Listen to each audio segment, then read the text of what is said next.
Hello and thank you for joining this short video. Today we're going to talk about how to e-file slips in FX.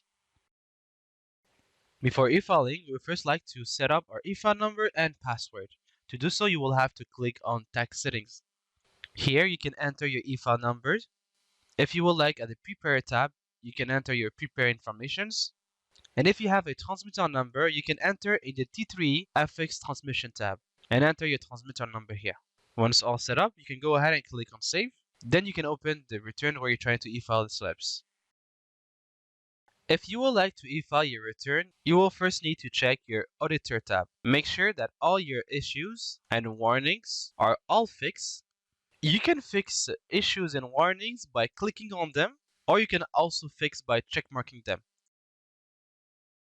When your auditor is fixed, you can directly go to Transmit.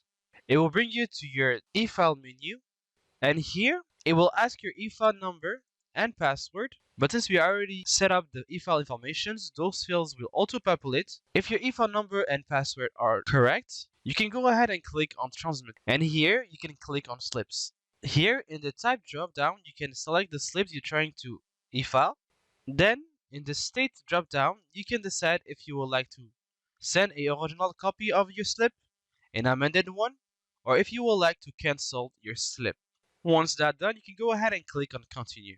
Make sure your transmitter informations are all correct. Normally, if you set up your transmitter info under Tax Settings, it should auto-populate. After reviewing the information, you can click on Continue. It will build the XML that will upload in your computer. Then you can go ahead and click to go to CRA transmission site. Here, you can follow the steps on the CRA website.